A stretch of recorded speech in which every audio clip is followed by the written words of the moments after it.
Hello दोस्तों, नमस्कार। आज हम बात करेंगे 2022 का निबंध के बारे में। और ये निबंध है यूपी पीसीएस का एग्ज़ाम का। ठीक है। और इसको हम बहुत ही शानदार तरीके से एनालिसिस करेंगे और देखेंगे कि किस प्रकार से आपको लिखना होता है निबंध। और इसके साथ यूपीएससी के एग्ज़ाम और यूपी पीसीएस के एग्ज़ाम का जो निबंध होता है, दोनों में क्या बेसिक डिफरेंस होता है। ठीक है। एंड यहाँ देख लेते हैं किस प्रकार का यहाँ दिया गया है कि ये 3 घंटे का निबंध होता है और जिसमें आपको 150 मार्क्स का होता है। ठीक है। 150 मार्क्स को 3 घंटे में लिखने होते हैं। 3 खंड होते हैं और इनको आप कुल 3 निबंध हिंदी, अंग्रेजी या उर्दू में लिखने होते हैं, मतलब। ठीक है। और इसके बाद आगे कहा गया है कि प्रत्येक निबंध में कुल प्रयुक्त शब्दों की अधिकतम सीमा 700 शब्द हैं। मतलब आपको 3 निबंध लिखने हैं, 3 सेक्शन होते हैं और प्रत्येक निबंध की जो शब्द सीमा है 750 होती है। ठीक। एंड आगे यहाँ पे कहा गया है कि प्रत्येक निबंध के लिए 50 अंक निर्धारित हैं। ठीक है। कहने का मतलब है कि 3 सेक्शन दिए गए हैं, ए, बी और सी।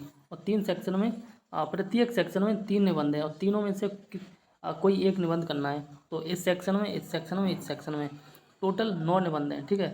3 इसमें से, 3 इसमें से, 3 इसमें से। ठीक। एंड प्रत्येक से आपको एक एक एक करना है, यानी कि टोटल आपको 3 करने हैं। ठीक। तो यहाँ पर पहले सेक्शन के निबंध देख लेते हैं। पहला सेक्शन है यहाँ पर सेक्शन ए और इसमें 3 निबंध दिए गए हैं। ठीक है। और इन 3 निबंध में से आपको कोई एक करना है और इसका मार्किंग कितनी है, 50। और इसको लिखना है 750 शब्दों में। ठीक है। इतना आपको ध्यान रखना है। और अब हम देखते हैं पहले निबंध के बारे में। पहला निबंध यहाँ पर कह रहा है कि उत्कृष्ट साहित्य के नए मानक। बस इतना है और इसके बारे में आपको लिखना है। ठीक है। यहाँ जो साहित्य है उसके बारे में लिखना है और इसके जो स्टैंडर्ड है इसके बारे में लिखना है। ठीक है ना। मतलब साहित्य से संबंधित आपको निबंध लिखना है। दूसरा निबंध है द्विखंडी व्यक्तित्व में बटी नारी। द्विखंडी व्यक्तित्व में बटी नारी के बारे में आपको वर्णन करना। एंड तीसरा है बेरोजगारी निवारण में शिक्षा की भूमिका। यहाँ पर बेरोजगारी के बारे में बात करनी है कि बेरोजगारी को अगर ख़त्म कर दिया जाए तो जिसके कारण, मतलब सॉरी, शिक्षा के, एक मिनट, शिक्षा की जो भूमिका है या शिक्षा की वैल्यू है वो किस प्रकार से बेरोजगारी को ख़त्म करती है। ठीक है। तो इस प्रकार से यहाँ सेक्शन ए में और 3 निबंध हैं। ठीक है। और अगर मैं कहूँ कि इनमें से कौन सा बेस्ट निबंध है तो मैं कहूँगा ऑप्शन 3। क्वेश्चन नंबर 3 है, ये बेस्ट निबंध है और इसको हम आराम से लिख सकते हैं। यहाँ पे आपको बेरोजगारी के बारे में बात करनी है, शिक्षा के बारे में बात करनी है और इसकी वैल्यू के बारे में बात करनी है। और एक और चीज़ मैं आपको बताता हूँ कि जो निबंध होता है, पहला पार्ट होता है इंट्रो, दूसरा पार्ट होता है बॉडी और तीसरा पार्ट होता है कंक्लूजन। ठीक है।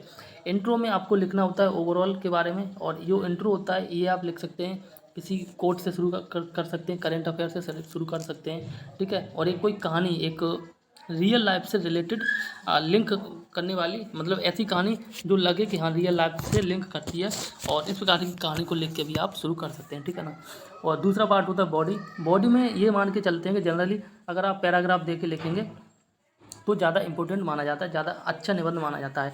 ठीक है। आपको नंबरिंग डाल के नहीं लिखना है। इसके बाद तीसरा पार्ट हो गया कंक्लूजन। तो कंक्लूजन में लास्ट में लिखना होता है और कंक्लूजन हमेशा पॉजिटिव लिखना होता है, कभी भी कंक्लूजन को नेगेटिव मत लिखना। तो ये सेक्शन ए हो गया। और सेक्शन ए के बाद अब हम बात करते हैं सेक्शन बी के बारे में। तो सेक्शन बी में भी सेम है, 3 निबंध है, 3 में से आपको एक लिखना है। 50 मार्क्स का है। ठीक है। और 750 शब्दों में लिखना है लगभग। ठीक। और यहाँ पे पहला निबंध देख लेते हैं। पहला निबंध है कि अंध औद्योगिकीकरण पर्यावरण प्रदूषण का स्रोत है। ठीक है। यहाँ पे बात की जा रही है कि जो औद्योगिकीकरण है, अंधा औद्योगिकीकरण का मतलब है कि आप औद्योगिक दुनिया में आगे बढ़ते ही बढ़ते ही बढ़ते ही चले जा रहे हैं और जिसके कारण जो इन्वायरमेंट का लॉस हो रहा है उसको आप ध्यान में नहीं रख रहे हैं। ठीक है ना। तो इसके बारे में आपको वर्णन करना है। यहाँ पे आपको वर्णन करना है कि उद्योग के नुकसान की बात करनी है, पर्यावरण और उद्योग से होने वाले पर्यावरण के नुकसान की बात करनी है। ठीक है ना। तो इस प्रकार से आप लिख सकते हैं। एंड दूसरा निबंध है यहाँ पे भारतीय अर्थव्यवस्था में कृषि की भूमिका। ठीक है। तो ये वाला जो निबंध है, दूसरा वाला, ये वाला निबंध पंचवर्षीय योजना में जो आई थी, इनको आप कोट करके लिख सकते हैं। जैसा कि आपको पता है कि प्रथम पंचवर्षीय योजना कृषि से संबंधित थी, दूसरी वाली पंचवर्षीय योजना है वो उद्योग से संबंधित थी और तीसरी वाली पंचवर्षीय योजना है कृषि और उद्योग दोनों को सम्मिलित रूप से टारगेट किया गया था। ठीक है। इसी प्रकार से चौथी, पाँचवीं और आगे की पंचवर्षीय योजना है, इनको आप कोट करके या इनको शामिल करते हुए इस निबंध को लिख सकते हैं। एंड तीसरा निबंध यहाँ पे कह रहा है कि बढ़ती क्षेत्रीयता और राष्ट्रीय एकता, बढ़ती क्षेत्रीयता और राष्ट्रीय एकता के बारे में आपको वर्णन करना है। ठीक है ना। और इसका इंग्लिश जो वर्जन है ये आप देख सकते हैं, इंग्लिश में लिखा गया है कि increasing real regionalism and national unity, ठीक है ना। एंड नाउ अब बात करते हैं सेक्शन सी के बारे में। और सेक्शन सी भी सेम है, इसमें भी 3 निबंध हैं और 3 निबंध में से एक निबंध लिखना है। प्रत्येक निबंध या जो लिखना है उसका 50 मार्किंग है और इसको आपको 750 शब्दों में लिखना है, ठीक। और यहाँ पे पहला निबंध कह रहा है जन धन योजना गरीबों का साथी किस प्रकार से सटीक है या किस प्रकार से साबित है, ठीक है ना। तो इसके बारे में आपको लिखना है। यहाँ पे लिखा है Jan Dhan scheme is the कैरियोटियर और ऑफ फूगर्स, ठीक है। एंड दूसरा है जल संरक्षण के लिए नदी संयोजन आज की मांग है, ठीक है, इसके बारे में वर्णन करना। और तीसरा है दूरदर्शन अप संस्कृति की अगुवाई कर रहा है, ठीक है ना। तो यहाँ पे 3 निबंध हैं और तीनों में से कोई एक करना है, ठीक है ना। और इसके बाद बात करें अगर तीनों सेक्शन की, तो तीनों सेक्शन में से आपको 3 निबंध करने हैं और प्रत्येक सेक्शन की जो नंबरिंग है वो 50 मार्क्स की है, ठीक है, 50 मार्क्स की। और तीनों निबंध में आपको 750 शब्दों में लिखने हैं, ठीक है ना, यानी कि 7 से 21 और ये लगभग 2250 शब्दों में लिखने हैं और 3 घंटे में, ठीक।